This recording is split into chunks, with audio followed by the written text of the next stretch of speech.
ชีวิตคือโรงละครปวงนิกรเราท่านเกิดมาต่างร่ายต่างรำทำทีท่าตามลีลาของบทละครบางครั้งก็เศร้าบางคราวก็สุขบางทีก็ทุกข์หัวอกสะท้อนมีร้างมีรักมีจากมีจรพอจบละครชีวิตก็ลาเป็นฉากเป็นตอนละครชีวิตเป็นสิ่งน่าคิดนะจ๊ะโยมจ๋ากว่าฉากจะปิดชีวิตจะลาต้องทรมานกันเหลือประมาณมิใช่เทวาจะมาอุ้มสมมิใช่พระพรหมจะมาเสกสรรมิใช่ศุกร์เสาร์อาทิตย์และจันทร์จะดลบันดาลให้เราชั่วดี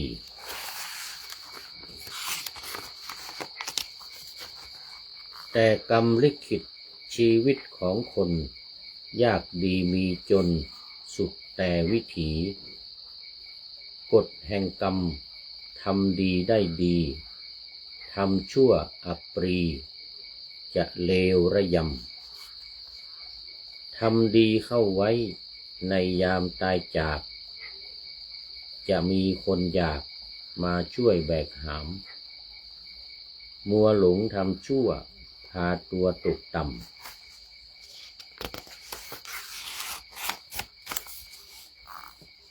สีหน้าจะคล้ำหมกมุ่นราคีผลได้ไม่ดีจะเปล่าเปลืองแรงความดีอยู่ไหนทำไว้เถิดท่านการบุญสุนทานจงหมั่นแสวงถึงใครจะว่าก็อย่าระแวงถ้าจะควักใบแดงมาติดกันเทศก็ไม่ปฏิเสธนะโยมขอถวายความนอบน้อมแด่พระรัตนตรัยมีพระพุทธเจ้าเป็นต้นขอถวายความเคารพพระมหาเถระพระเถรานุเถระเจ้าคณะพระสังฆาธิการทั่วโลก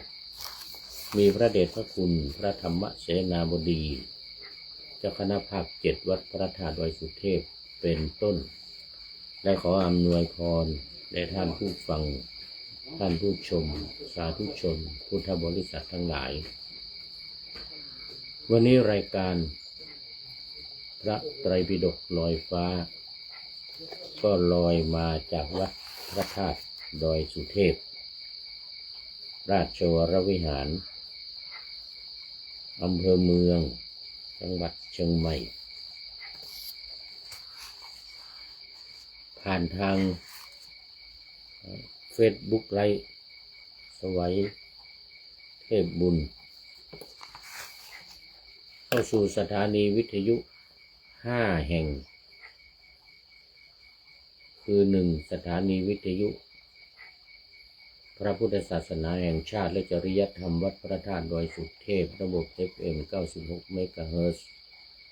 มีพ่อครูวรรณลบนามวงพรหมเป็นผู้อำนวยการอาจารย์พระมหาประสิทธิ์ประสาธิโกเป็นหัวหน้าสถานีและอาตมภาพ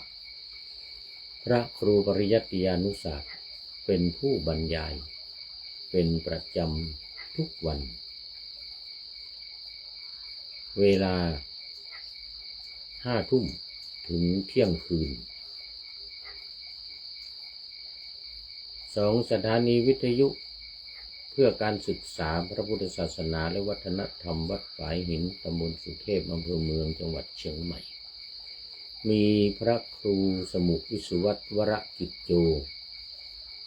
เจ้าอาวาสวัดฝายหินเป็นผู้อำนวยการนำออกอากาศเวลา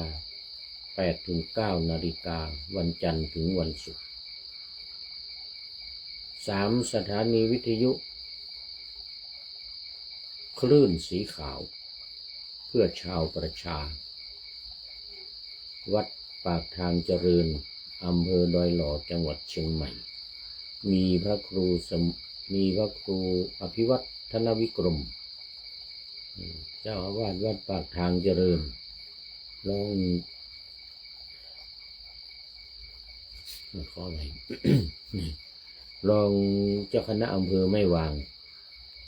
เดี๋ยวรองเจ้าคณะอำเภอดอยหล่อจังหวัดเชียงใหม่อยู่ใกล้กันเป็นผู้อำนวยการ 4. สถานีวิทยุชุมชนคณะสงฆ์อำเภอฝางจังหวัดเชียงใหม่มีพระเดชพระคุณหลวงพ่อพระครูสุจิตตานุรักษ์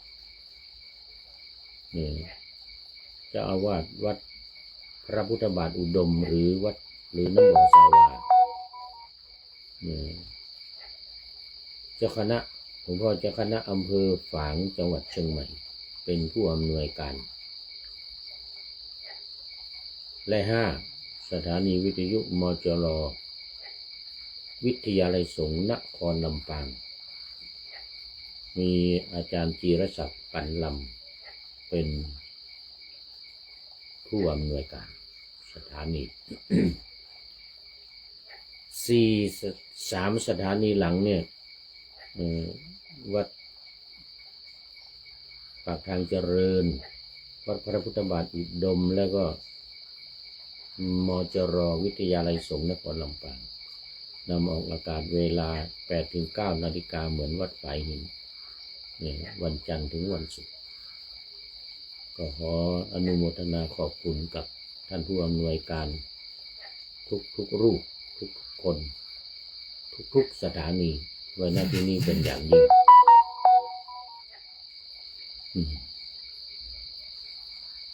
เนื่องจากวันนี้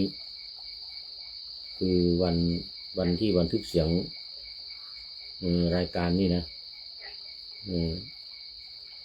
เป็นวันอัฐมีบูชาคือวันที่8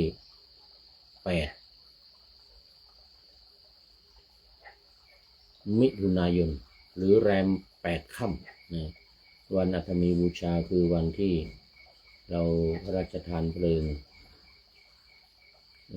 พระบรมศพขององค์สมเด็จพระสัมมาสัมพุทธเจ้าซึ่งเสด็จดับขันธปรินิพพานไปเมื่อวันขึ้น15 ค่ำปีนี้ก็ตรงกับวันที่31ที่ผ่านมา31 พฤษภาคม แล้วก็มาถึงวันนี้ก็เป็นวันที่8หรือแรม8 ค่ำแล้วก็ตรงกับวันที่8 มิถุนายนด้วยปีนี้ทางวัดพระธาตุดอยสุเทพก็มีกิจกรรมเนื่องในวันอัฐมีบูชานี้คือการ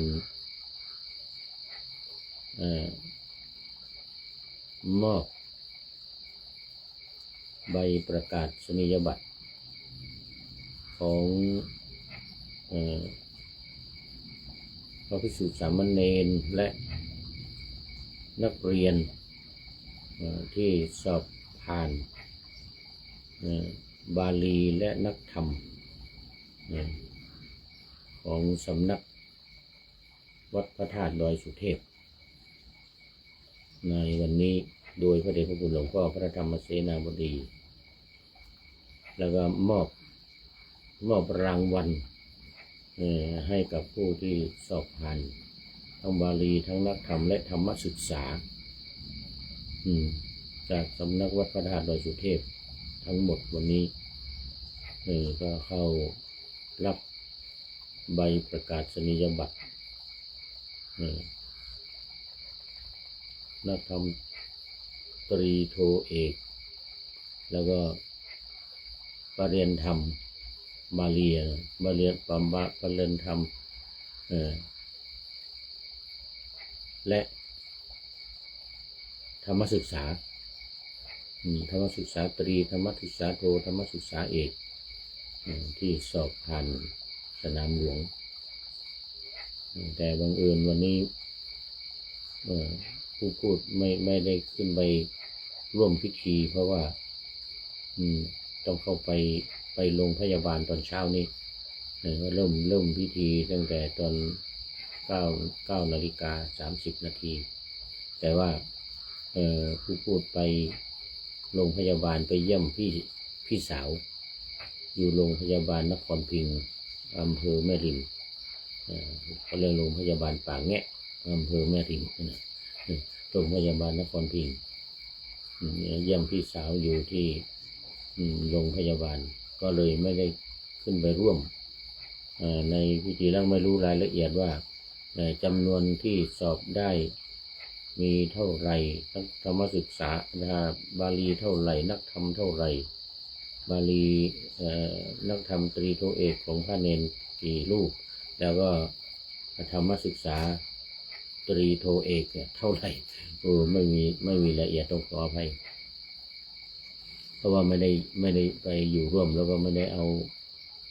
เลยไม่รู้รายละเอียดแต่ทราบว่าบาลีสอบได้บรรลุธรรม5 ประโยครูปหนึ่งคือท่านอาจารย์พระมหาประสิทธิ์ภาษาทิโกหัวหน้าสถานีวิทยุเรานี่ หัวหน้าสถานีวิทยุวัดพระธาตุดอยสุเทพของเรานี่สอบผ่านประเด็นธรรม5 ประโยคนี่ว่า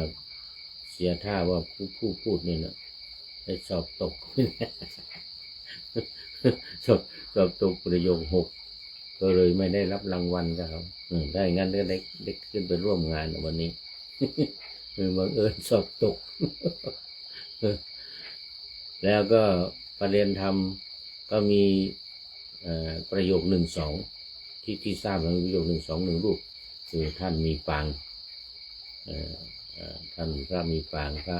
จากประเทศเนปาลที่เป็นพระอาจารย์สอนอยู่ที่ศูนย์พุทธศาสนานานาชาติสอนปฏิบัติธรรมแก่ชาวต่างประเทศแต่ท่านมาจากประเทศเนปาลจบนี่แหละมจร.วิทยาเขตเชียงใหม่เป็นลูกศิษย์ผู้พูดนี่ นี่นะได้สอบได้ประโยค 1-2ปีนี้แล้วก็ปีหน้าสอบประโยค 3ได้แน่ว่างั้นนะ โอ้ก็ผ่านไปเรียบร้อยตอนเช้าแล้วก็ถวายพระตาหารเพลแด่พระภิกษุสงฆ์สามเณรที่มาจากวัดสาขาของวัดพระธาตุดอยสุเทพนะที่สอบได้ประเรียนธรรมนะรู้สึกว่าประโยค 8ก็มีรูปหนึ่งนะแต่ว่าไม่ใช่วัดพระธาตุดอยสุเทพนู่นวัดดอยสะพันยู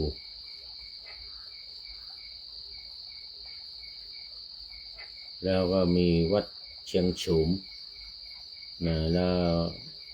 วัดสะดือเมืองวัดอินทขินวัดโลกโมลีวัดเจ็ดลินคือวัดสาขาของวัดพระธาตุดอยสุเทพเนี่ยที่สอบผ่านบาลีและนักธรรมนะโอ้เสียท่าวันนี้เลยไม่รู้จำนวน เท่าไหร่วัดไหนเท่าไหร่เนี่ยแล้วก็มีวัดหมูบุญด้วยวัดหมูบุญนี่วัดสุวรรณารามเนี่ยเดี๋ยวอะไรหมูบุญเนี่ย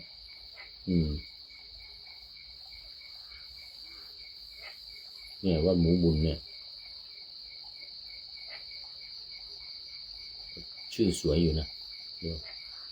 สุวรรณารามต่อท้ายนะ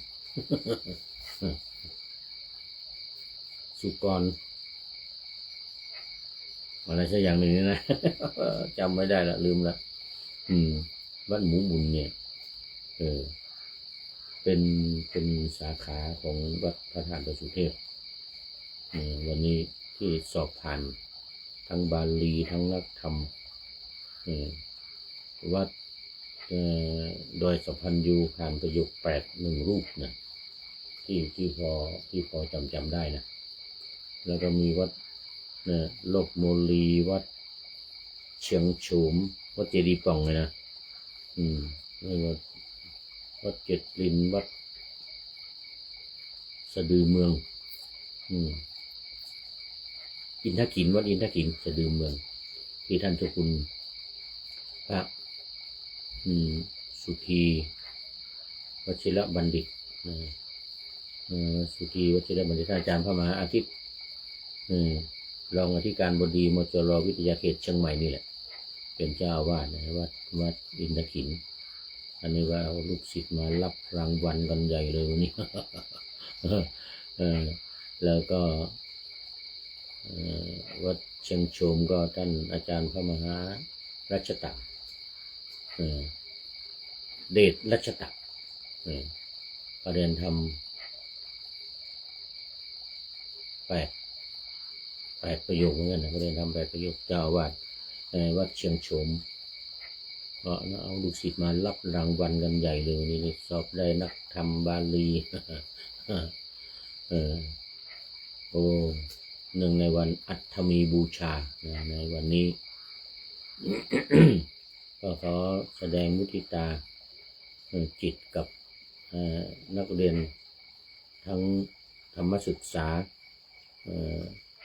นักธรรมตรีโทเอกธรรมศึกษาตรีโทเอกแล้วก็บาลีก็เรียนทำประโยค1-2ถึง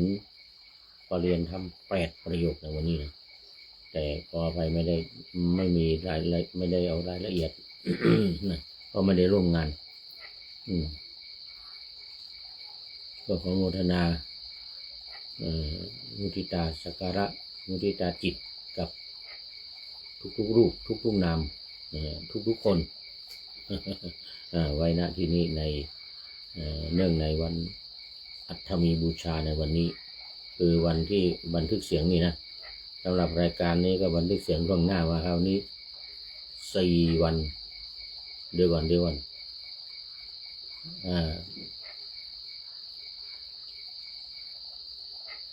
ันบันทึกเสียงล่วงหน้ามา4 วันรายการนี้จะออกวันที่11นะวันที่11มิถุนายนหรือมันเลื่อนไปออกวันที่15เหตุการณ์วันนี้มันผ่านไปแล้วสำหรับท่านที่รับฟังสถานีท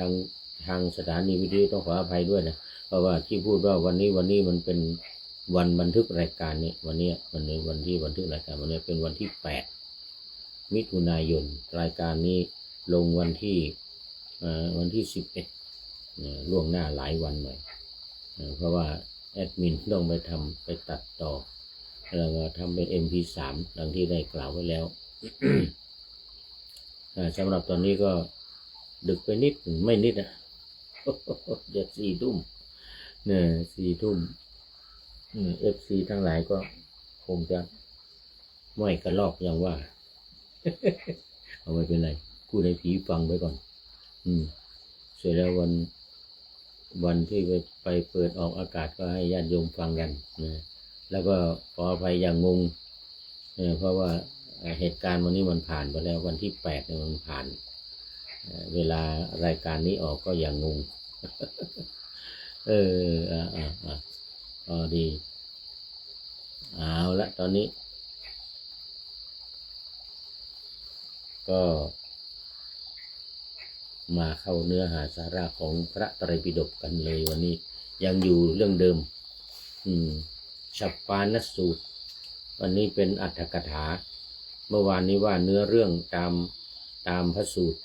ฉัปปานสูตรวันนี้เป็นอรรถกถาเมื่อวานนี้ว่าไปนิดหนึ่งละว่าไปนิดหนึ่งประมาณ2-4 พารากราฟวันนี้เราจะได้มาต่อเรื่องฉัปปานสูตรฉะก็แปลว่า6ฉัปปานสูตรปานะแปลว่าสัตว์ปานะแปลว่าสัตว์6 ชนิดว่าไปเมื่อวานนี้สัตว์6 ชนิดนะซึ่งเปรียบเทียบกับ อายตนะภายในคือตาหูจมูกลิ้นกายและใจอันนี้ว่าเนื้อหาสาระว่าไปแล้วแต่ว่าอัตถกถานี่ก็ว่าไปนิดหน่อยเมื่อวานนี้นี่อัตถกถาว่าไปนิดหน่อยแต่ว่ายังเหลืออยู่อีกมากนั้นก็วันนี้จะได้มาต่อฉัปปานสูตรวันนี้เป็นอัตถกถาอัตถกถาที่ว่าสัตว์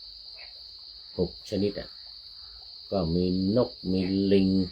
สุนัขบ้านสุนัขป่าหรือว่า1 นก 2 ลิง 3 สุนัขบ้าน 4 สุนัขป่า 5 จระเข้6 งู6 อย่างนี่นะงู6 อย่างนี่ว่าไปแล้วเมื่อวานถ้าเทียบกับอายตนะภายใน6คือตาหูจมูกลิ้นกายและใจนี่ก็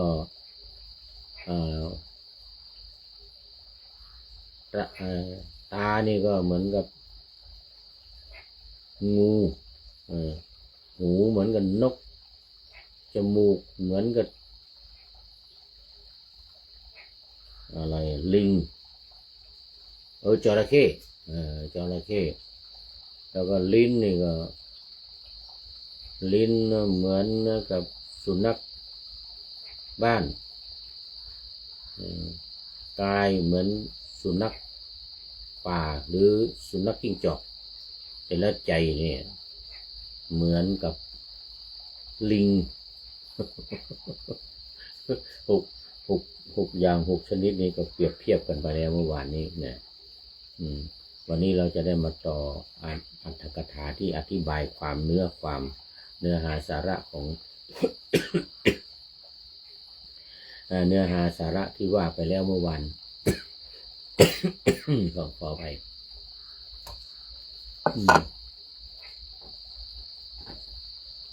เนื้อหาสาระก็คือเปรียบเทียบกันตาหูจมูกลิ้นกายและใจแล้วก็งูนกจระเข้สุนัขบ้านสุนัขป่าหรือสุนัขจิ้งจอกแล้วก็ลิง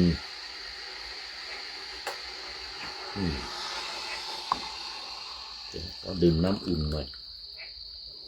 เพราะว่า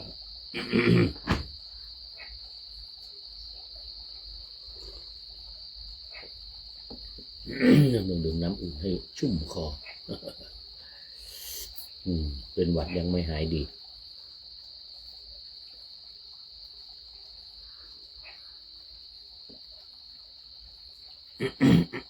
เอานะมาต่อวันนี้นักบ้านสุนัขป่างูลิงนกที่เปรียบเทียบว่ามีบุรุษจับมามัดเอาเชือกเหนียวแน่นมัดแล้วคอปมไว้ตรงกลางอย่างเงี้ยแล้วก็ปล่อยให้มันดึงไปตามความชอบใจของใครของมันเขาเรียกว่ามันมีที่กินต่างกันมีความคิดต่างกันนกก็จะบินขึ้น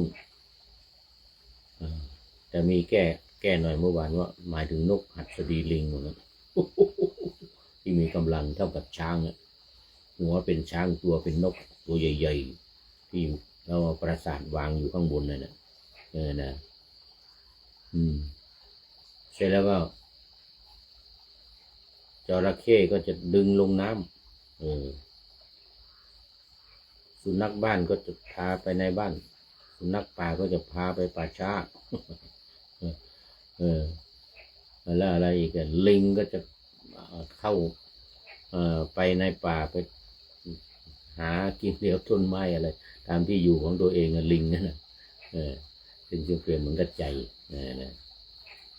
คราวนี้มาดูการแก้เนื้อความเพิ่มเติมอายตนะ พึงเห็นเหมือนกับสัตว์6 ชนิดตัณหาพึงเห็นเหมือนเชือกที่เหนียวสำหรับมัดนะอวิชชาพึงเห็นเหมือนปมในท่ามกลางที่ขมวดไว้เป็นทำเป็นปมอวิชชานี่คือความไม่รู้ที่ขมวดไว้มัดไว้ในทวารใดๆอารมณ์มีกำลังมากอายตนะนั้นๆย่อมเหนียวอารมณ์นั้นเข้ามาอารมณ์ใดนะอารมณ์ใดแรงนะตาหูจมูกลิ้นกายใจเนี่ยนะอารมณ์ไหนแรงคือรูปเสียงกลิ่นรสแล้วก็โผฏฐัพพะสิ่งของที่กระทบกายความคิดที่กระทบใจอันไหนแรงมันก็จะดึงไอ้นั้นน่ะเข้ามาหาตัวเองดึงเข้ามาหาตัวเองคืออายตนะเนี่ยจะดึงมาอย่างตาเนี่ยสมมติว่าตาเนี่ยมันมีกำลังแรงเนี่ยก็จะดึงเอารูปทั้งหลายที่เห็นเนี่ยนะเข้ามาอย่างอื่นๆมีกำลังน้อยก็พักไว้ก่อน นี่นะเพราะนั้นอายตนะเหมือนกับสัตว์6 ชนิดที่ว่าเนี่ยนะคือตาหูจมูกลิ้นกายและใจเนี่ยเหมือนกับสัตว์6 ชนิดที่ว่าแล้วไปแล้วตัณหาเหมือนกับเชือกที่เหนียวสำหรับผูกสัตว์ทั้ง6 ชนิดอวิชชานี่เห็นเหมือนกับปมพอมามัดเอวของแต่ละสัตว์แต่ละชนิดแล้วเนี่ยนะแล้วก็มาขมวดเป็นปมอยู่ตรงกลางอย่างเงี้ยให้มันดึงกันดึงไปตัวไหนแรงสมมตินกหัสดีแรงนี่ก็จะบินขึ้นทั้งหมดก็จะห้อยตามนกหัสดีลิงขึ้นไปหมดปลาจระเข้แรงเหรอทั้งหมดก็จะดึงลงน้ำไปหมดแล้วถ้าสุนัขป่าแรงสุนัขจิ้งจอกนะมันจะดึงเข้าป่าช้าด้วยทั้งงูทั้งนกทั้งจระเข้ทั้งลิงทั้งอะไรกันนกอะไรสุนัขบ้านสุนัขป่าเข้าในป่าช้าไปหมด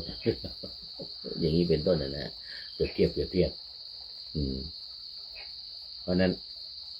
ตาหูจมูกลิ้นกายใจอันไหนแรงนะเดี๋ยวรูปเสียงกลิ่นรสโผฏฐัพพะและธรรมารมณ์เนี่ยอันไหนแรงก็ใจนี่มันก็จะดึงเข้ามาเนี่ยถ้าทางตาแรงนะทางตาแรงหรือรูปมันแรงเนี่ยนะมันจะดึงเอารูปเข้ามาอย่างเงี้ยนะเหมือนกับสุนัขป่าสุนัขบ้านเนี่ยนะ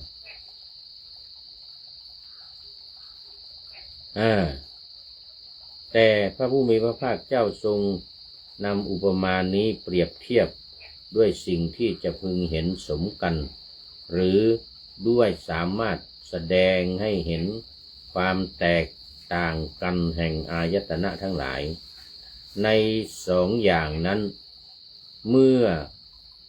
ว่าด้วยสิ่งที่เห็นสมกันก่อน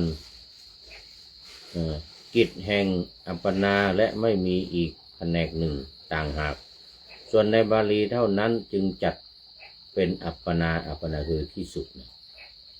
อัปปนานี่คือที่สุดอย่างสมาธินี่เป็นสมาธิที่แน่วแน่มั่นคงอย่างที่สุดแต่เมื่อว่าโดยการแสดงให้เห็นความต่างกันแห่งอายตนะจึงเป็นอัปปนาดังนี้ธรรมดาว่างูนี้ไม่ชอบอยู่ในที่เย็นและที่เตียนในภายนอกแต่ในเวลาที่เข้าไปสู่ที่กองหยากเยื่อที่รกรุงรังไปด้วยหญ้าและใบไม้และจอมปลวกเป็นต้นงูนี่จะดึงเข้าจอมปลวกสัตว์ทั้งหลายเข้าไปในจอมปลวกหมด เวลาที่เข้าไปสู่กองหยากเยื่อที่รกรุงรังไปด้วยหญ้าและใบไม้และจอมปลวกเป็นต้นเท่านั้น แล้วนอน จึงยินดีถึงความเป็นสัตว์มีอารมณ์เป็นหนึ่งฉันใดอารมณ์เป็นหนึ่งเขาเรียกอัปปนาสมาธิอารมณ์เป็นหนึ่งแม้ภิกษุแม้จักษุนี้ก็ฉันนั้นเหมือนกันมีอารมณ์ไม่เสมอกันย่อมไม่ยินดียินร้ายมีฝาเรือนที่ทำด้วยทองคำเป็นต้นไม่ปรารถนาจะดูแต่ชอบในสิ่งที่วิจิตรด้วยรูปและวิจิตรด้วยดอกไม้และเครือเถาเป็นต้นเท่านั้นเพราะฉะนั้นเมื่อตาไม่พอดูคือไม่อยากดูในที่เช่นนั้นก็ยังอยากเปิดหน้าดูเปิดชะโงกหน้าไปดูอย่างที่ทางนี้ตาไม่อยากดูแม้จระเข้ออกไปข้างนอกมองไม่เห็นสิ่งที่ตนจะจับกินได้ย่อมหลับตาคลานไปแต่เวลาใดลงไปในน้ำชั่ว100 วาเข้าไปสู่โพรงแล้วนอนในเวลานั้นจิตของมันก็มีอารมณ์เป็นหนึ่งหลับสบายฉันใดแม้โสตประสาทนี้คือหูนี่นะก็ฉันนั้นเหมือนกันมีช่องเป็นที่อาศัยอากาศกระทำความชอบใจเฉพาะในช่องหูเท่านั้นการอยู่ในช่องหูนั่นแลย่อมเป็นปัจจัยในการฟังเสียงของโสตประสาทนั้นแม้อากาศที่โปร่งก็ควรเหมือนกันนะก็เมื่อบุคคลทำการท่องบนภายในถ้ำเสียงจะไม่ทะลุเสียงมันจะก้องอยู่ในถ้ำนั้นผนังถ้ำออกมาข้างนอกได้เลยแต่จะออกมาตามช่องของประตูและหน้าต่างธาตุกระทบต่อกันมาหรือคลื่นอากาศนะกระทบโสตประสาทจึงในเวลานั้นคนที่นั่งบนหลังถ้ำก็รู้ได้ว่าเขาท่องบนสูตรชื่อโน้นชื่อนี้โน่นนี่นั่นนู่นนี่นั่นถามว่าเมื่อเป็นเช่นนั้นอารมณ์ที่ประจวบเข้าย่อมมีนี้หรือชื่ออารมณ์ที่ประจวบเข้าโอ้ตอนนี้ ท่านพระครูประหลัดณรงค์ฤทธิ์ยังไม่หลับยังไม่หลับ ยังไม่หลับเข้ามาแล้วกราบสาธุครับ โอ้วันนี้มันเหลืออีกเรื่องหนึ่งวันอัฐมีบูชาท่านพระครูแล้วก็วันนี้ได้อะไรคำคมวาทธรรมของท่านเจ้าพระคุณพระพรหมบัณฑิตวัดประยุรวงศาวาส ว่าพระพรหมบัณฑิตพระเดชพระคุณหลวงพ่อประยูน พระพรหมบัณฑิตนะเขาเรียกว่าวาทธรรมพระพรหมบัณฑิต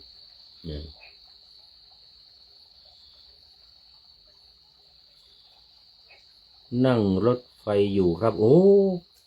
นั่งรถไฟ ไปไหนโน่นี่ ฮะวันอาจจะมีบูชานี่ท่านพระครูประหลัดพระครูประหลัดณรงค์ฤทธิ์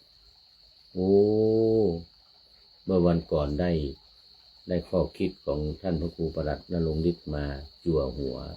เป็นข้อคิดในรายการไป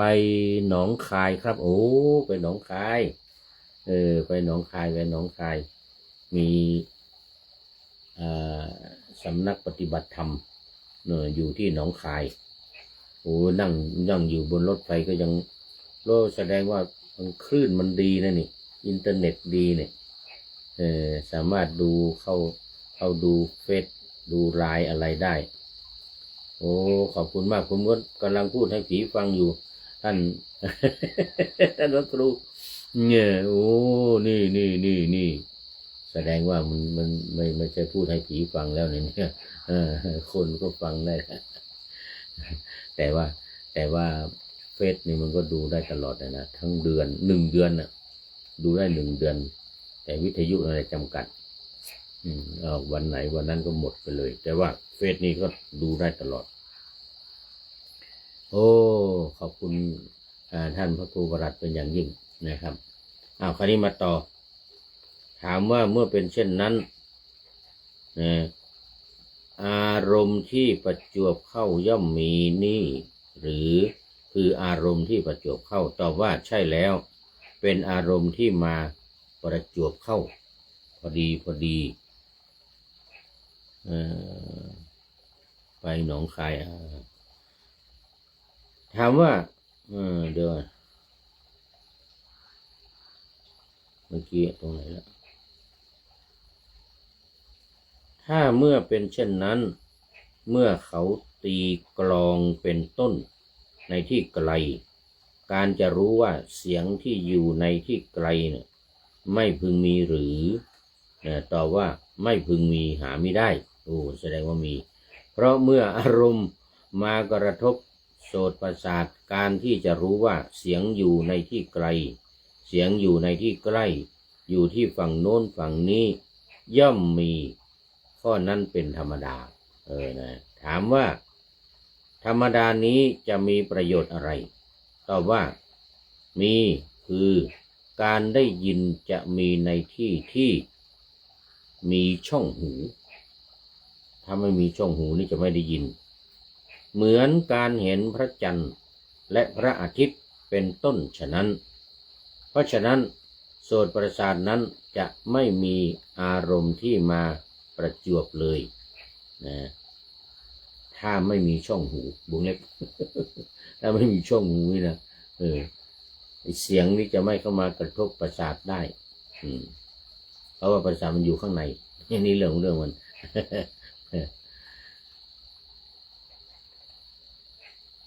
ปาฐะว่าเลนัชทนังชิทิตวาฉบับพม่าเป็นนเลนะนี่ภาษาบาลีเอาไว้ก่อนแม้ปักษีคือนกเนี่ยนะย่อมไม่ยินดีที่ต้นไม้หรือที่พื้นดินก็เมื่อใดมันบินไปสู่อากาศที่โล่งเลยไป1 หรือ 2ชั่วเล็ดดูบาทคือชั่วก้อนดินตกนะเมื่อนั้นมันก็ถึงความสงบนิ่งฉันใดแม้คานะประสาทคือจมูกเนี่ยนะก็ฉันนั้นเหมือนกันมีอากาศเป็นที่อาศัยโอ้จมูกถ้าไม่มีอากาศก็ไปมรณภาพ มรณภาพนะมาดูเพื่อนอารมณ์จริงอย่างนั้นโคกลิ่นอาศัยลมนะกลิ่นนี้อาศัยลมนะถ้าไม่มีลมพัดไปนะไม่สามารถที่จะลอยไปสู่จมูกของใครได้อาศัยลมนะอาศัยลมเป็นอารมณ์จริงอย่างนั้นโคทั้งหลายเมื่อฝนตกใหม่ๆจะสูดดมแผ่นดินแล้วแหงนหน้าสู่อากาศสูดลมสูดดมอีกอย่างหนึ่งเมื่อมันยังไม่สูดดมในเวลาเอาเท้าตะกุยดินที่มีกลิ่นจะไม่รู้กลิ่นของก้อนดินนั้นเลยฝ่ายลูกสุนัขเที่ยว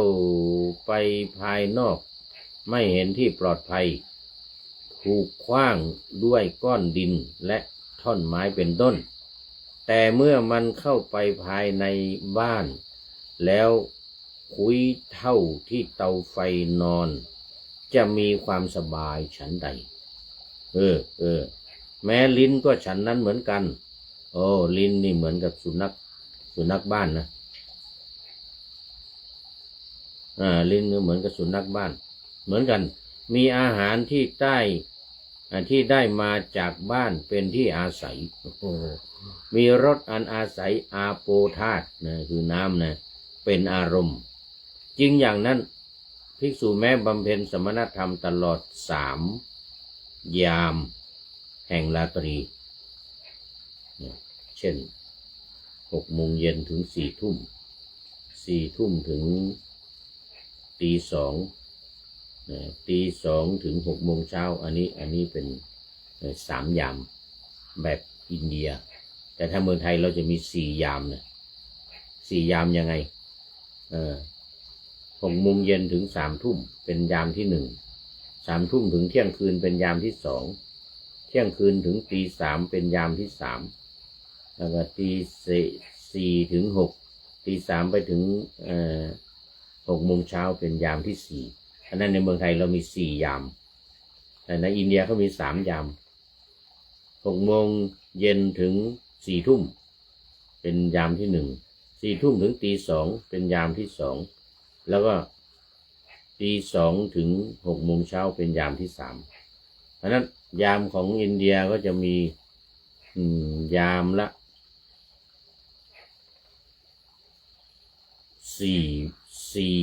ชั่วโมง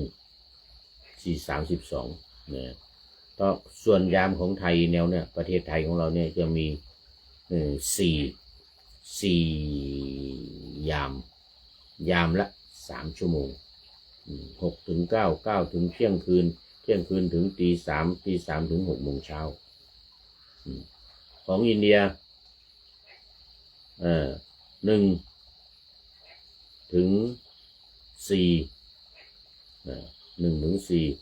4ถึง8 8ถึง12แค่นั้นเอง3 ยามใน1 คืน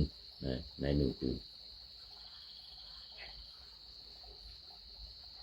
จริงอย่างนั้นภิกษุแม้บำเพ็ญสมณธรรมตลอด3 ยามแห่งราตรีก็หมายถึงทั้งคืนนะถือเอาบาตรและจีวรเข้าไปหมู่บ้านเธอไม่อาจรู้รสแม้แห่งของเคี้ยวที่แห้งที่ไม่ชุ่มด้วยน้ำลายได้แม้สุนัขจิ้งจอกเที่ยวไปข้างนอกก็ไม่ประสบความชอบใจแต่เมื่อมันเกาะกินเนื้อมนุษย์แล้วนอนนั่นแหละจึงจะมีความสบายฉันใดแม้กายก็ฉะนั้นเหมือนกันมีอุปมาเหมือนกับทินนกสังขารเป็นที่อาศัยมีโผฏฐัพพะคือสิ่งของนี่นะอาศัยปฐวีธาตุเป็นอารมณ์จริงอย่างนั้นสัตว์ทั้งหลายเมื่อไม่ได้อุปาทินกสังขารอื่นจะนอนเอาฝ่ามือหมุนศีรษะของตนเองและปฐวีธาตุก็เป็นไปได้นะทั้งที่เป็นภายในและภายนอกย่อมเป็นปัจจัยของกายนั้นในการยึดเอาอารมณ์จริงอยู่ผู้ไม่ได้นั่งหรือไม่ได้นอนไม่สามารถจะรู้ภาวะที่แข็งหรือหนาแห่งที่นอนที่เขาลาดไว้ดีแล้วหรือแผ่นดินแผ่นกระดานแม้มีวางอยู่ภายใต้ได้เพราะฉะนั้นปฐวีธาตุ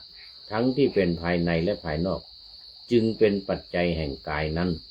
ในการรู้โผฏฐัพพะหรือสิ่งของ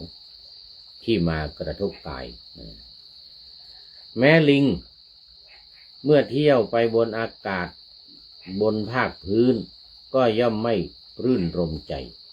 แต่เมื่อมันขึ้นต้นไม้สูงประมาณ7 ศอกแล้วนั่งอยู่ที่คาคบของมองดูทิศน้อยทิศใหญ่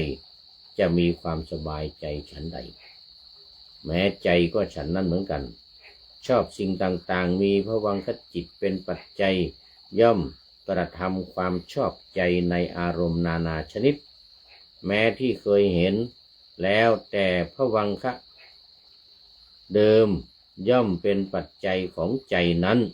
เป็นอันว่าในเรื่องนี้มีความสังเขปเพียงเท่านี้แต่เมื่อว่าโดยพิสดารภ ความต่างแห่งอายตนะทั้งหลายได้กล่าวไว้แล้วในอายตนะนิเทศในคัมภีร์วิสุทธิมรรคนั้นแล้ว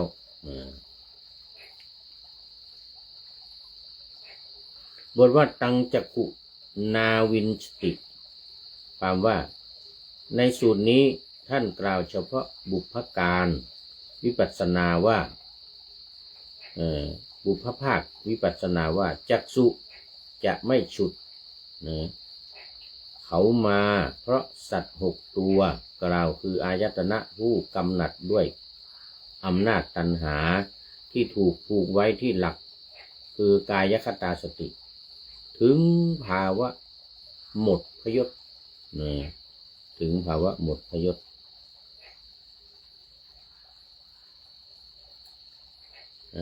เอานี่จบพอดีจบอรรถกถาฉัพพานสูตรที่10อันนี้ก็จบพอดีฉัพพานสูตรซึ่งเมื่อสรุปแล้วเนี่ยก็ได้แก่สัตว์6 ชนิดที่ตาไปเหมือนตาไปเหมือนเอาเข้าไปอายตนะภายในไปเหมือน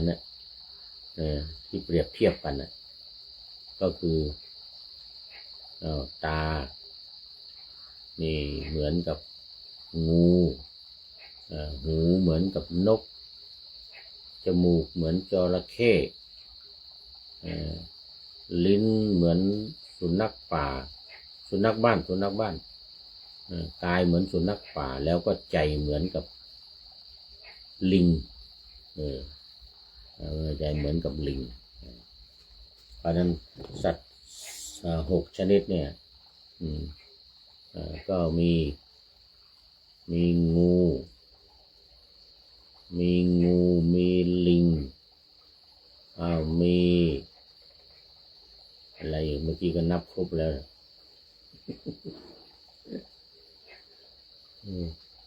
มีอันดับแรกนี่ก็มีงู2 นก3เดี๋ยวกันสุนัขบ้าน4สุนัขจิ้งจอก5จระเข้6ใจเลยหมดเลยลิง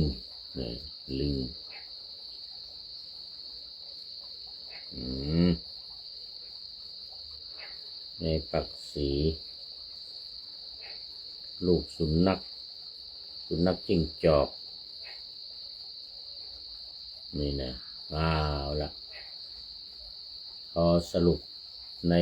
ฉัพพานสูตรหรืออรรถกถาที่อธิบายเกี่ยวกับฉัพพานสูตรนี้เปรียบเทียบกันได้ว่ากับว่าบุรุษเนี่ยเอาเชือกที่เหนียวแน่นมามัดเอาเชือกที่เหนียวแน่นมามัดสัตว์ทั้ง6 ชนิดเนี่ยเอามามัดสัตว์ทั้ง6 ชนิดเนี่ยเสร็จแล้วก็ปล่อยมันไปตามความชอบใจของมันตามความชอบใจของมันตัวไหนมีกำลังมันก็จะดึงสัตว์อื่นอีก5 ชนิดไปตามคติของตัวเองที่ไปของตัวเองมีน้ำมีอากาศมีในหมู่บ้านแล้วก็มีในป่าช้าเป็นต้นย่อมจะดึงไปเพราะนั้นอายตนะ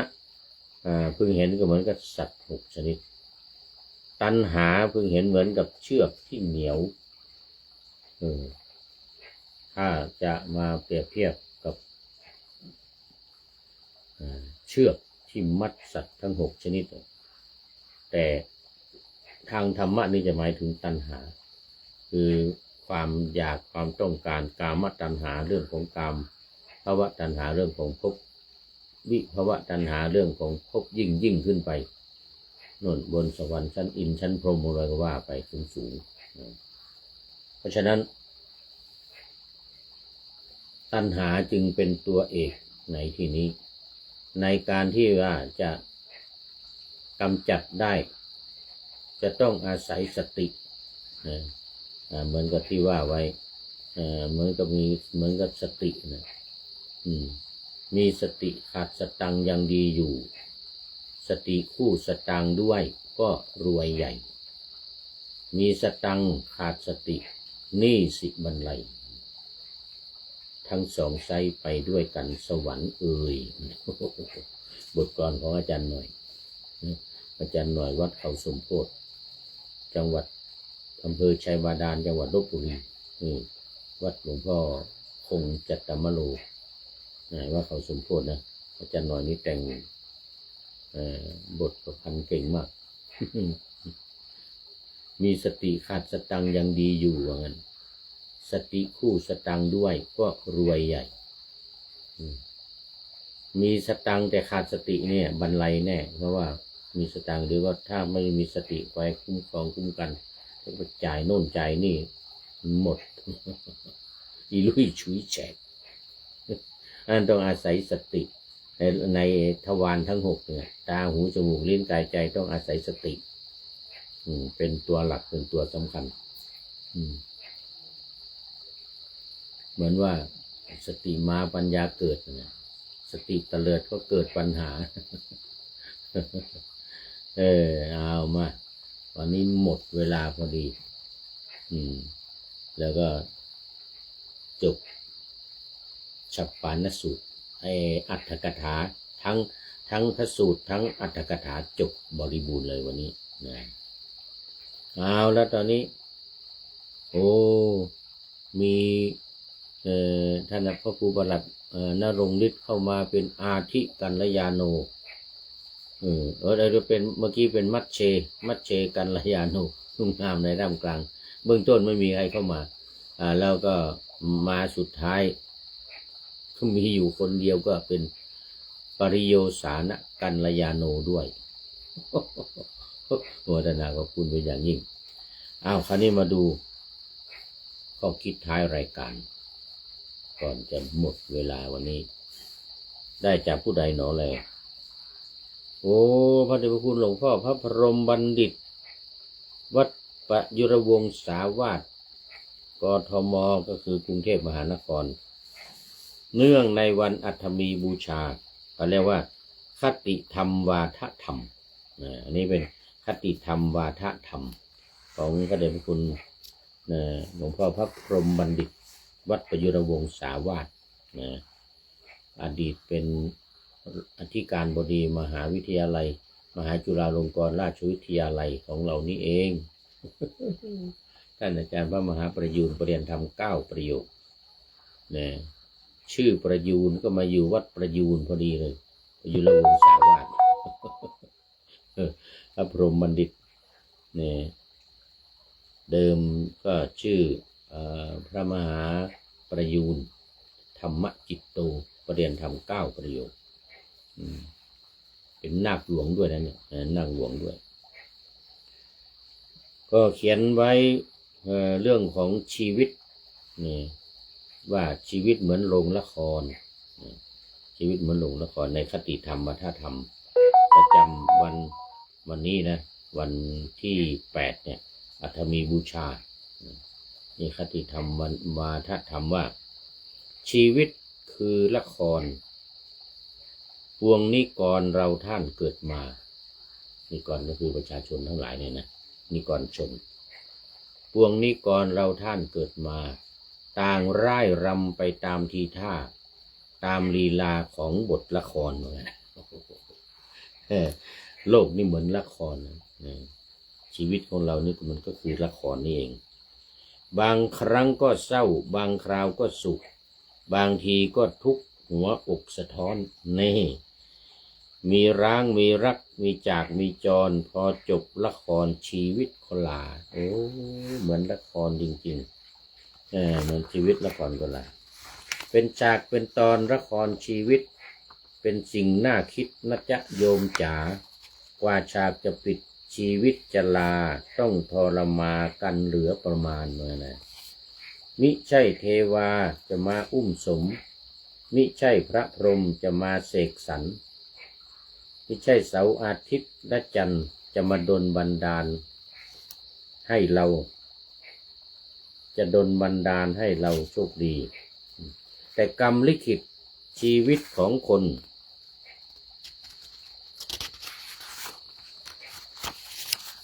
ยากดีมีจนสุดแต่วิถี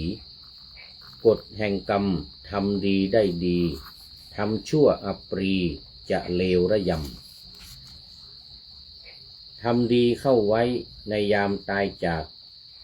จะมีคนอยากมาช่วยแบกหาม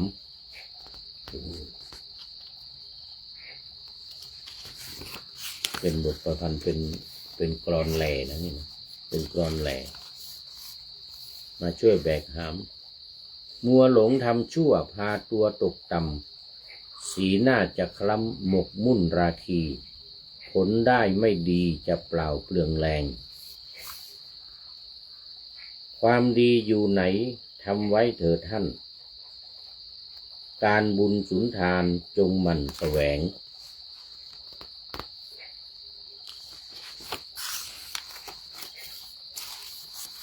ถึงใครจะว่าก็อย่าระแวงถ้าจะควักใบแดงมาติดกันเทศก็ไม่ปฏิเสธนะโยมโอ้นี่ปฏิธรรมวาทธรรมขอขอบคุณพระเดชพระคุณพระพรหมบัณฑิตกรรมการมหาเถรสมาคมอดีตอธิการบดีมหาวิทยาลัยมหาจุฬาลงกรณราชวิทยาลัยเป็นนักเทศน์เป็นนักเทศน์ชื่อดังแล้วก็จะมีคติธรรมวาทธรรมเนี่ยลงมาในเฟซตลอดโดยเฉพาะวันสำคัญวันวิสาขบูชาอย่างวันนี้เป็นวันอัฐมีบูชาก็เอาเรื่องชีวิตมาเป็นข้อคิดมาเป็นคติธรรมวาทธรรมในวันนี้ต้องขอกราบขอบพระคุณพระเดชพระคุณหลวงพ่อพระพรหมบัณฑิตประยูนธรรมจิตโตพระเรียนธรรม9ประโยควัดประยุรวงศาวาสกรุงเทพมหานครวันนาทีนี้เป็นอย่างยิ่งขอนำพระไตรปิฎกลอยฟ้าไปจากผู้ฟังทั้งหลายในโลกล่าวันต่อไปจะได้จรย้อนกลับมาสู่สถานีใหม่ให้ท่านฟังอย่าลืมเปิดวิทยุหรือเครื่องรับโทรศัพท์โมบายคอมพิวเตอร์ผัง YouTube เฟซเพจไลน์ให้ดังเพื่อชมฟังรายการวันต่อไปขอทุกท่านมีความสุขทุกคืนวันนำธรรมะประกอบการงานทั้งหลายเช่นขยันทำงานทางวาจากายใจขวนขวายกิจการงานนาบำเพ็ญสาธารณประโยชน์เว้นสิ่งที่มีโทษโหดเยี่ยงสาประกอบแต่กรรมดีมีราคาแสวงหาเงินทองครองใจคนเสียสละพลทรัพย์นับมากน้อยไม่ให้ล้านก็ให้ร้อยไม่ด้อยผลเอื้อคนรวยช่วยคนยากฝากคนจนให้ทุกคนเท่ากันมาตรฐานเดียวขอเจริญพร